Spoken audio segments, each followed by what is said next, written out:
माता सीता ने किन 5 लोगों को दिया श्राप?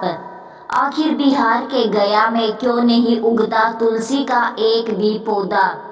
क्यों ब्राह्मण कभी संतुष्ट नहीं होता? फल्गु नदी सिर्फ नाम की नदी है। क्यों कौवा हमेशा लड़ झगड़ कर ही खा पाता है? कौवा, तुलसी, ब्राह्मण व गाय को माँ सीता ने क्यों श्राप दिया था? इसके बारे में कुछ लोग ही जानते हैं। आइए हम विस्तार से इस बारे में बताते हैं। वाल्मीकि रामायण के मुताबिक वनवास के दौरान भगवान राम, लक्ष्मण और माता सीता पितृपक्ष में श्राद्ध करने के लिए बिहार के गया धाम पहुँचे। महाब्राह्मण ने भगवान श्री राम और लक्ष्मण को श्राद्ध कर्म के लिए आवश्यक सामग्री जुटाने के लिए कहा। इस पर भगवान राम व लक्ष्मण नगर की ओर सामान लाने के लिए निकल पड़े। ब्राह्मण देव ने माता सीता से आग्रह किया कि पिंडदान का समय निकलता जा रहा है। यह सुनकर माता सीता की व्यग्रता भी बढ़ती जा रही थी, क्योंकि श्री राम और लक्ष्मण अभी नहीं लौटे थे।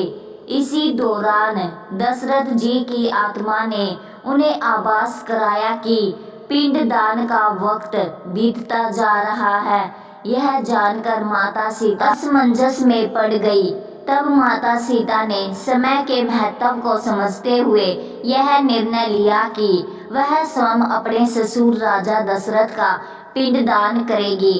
उन्होंने फल्गु नदी के साथ साथ वट वृक्ष, कौवा, तुलसी, ब्राह्मण व गाय को साक्षी मानकर स्वर्गीय राजा दशरथ का पिंडदान विधि विधान के साथ किया।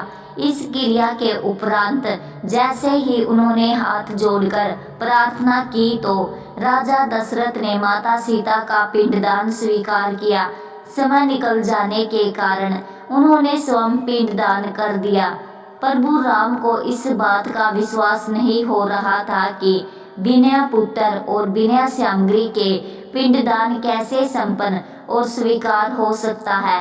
इसके बाद माता सीता ने कहा कि वहाँ उपस्थित फल्गु नदी, तुलसी, कौवा, गाय, वटवृक्ष और ब्राह्मण श्राद्ध कर्म की गुहाई दे सकते हैं। भगवान राम ने जब इन सब से पिंडदान किए जाने की बात सच है या नहीं पूछा, तब फल्गु नदी, गाय, कौवा, तुलसी और ब्राह्मण पांचों ने प्रभु राम का क्रोध देखकर झूठ बोल दिया कि माता सीता ने कोई पिंडदान नहीं किया है। वट वृक्ष ने सत्य कहा है कि माता सीता ने सबको साक्षी मानकर विधि पूर्वक राजा दशरथ का पिंडदान किया है। पांचों साक्षी के झूठ बोलने पर माता सीता ने क्रोधित होकर उन्हें आजीवन श्राप दे दिया। इन्हें मिला था श्राप। फल्गु नदी को श्राप दिया कि वह सिर्फ नाम की नदी रहेगी, उसमें पानी नहीं रहेगा। इसी कारण फल्गु नदी आज भी गया में सूखी है। गाय को श्राप दिया कि गाय पूजनीय होकर भी सिर्फ उसके पिछले हिस्से की पूजा की जाएगी और गाय को खाने के लिए दर बदर भटकना पड़ेगा। माता सीता ने ब्राह्मण को कभी भी संतुष्ट ना होने और कितना भी मिले उसकी दरिद्रता हमेशा बनी रहेगी का श्राप दिया।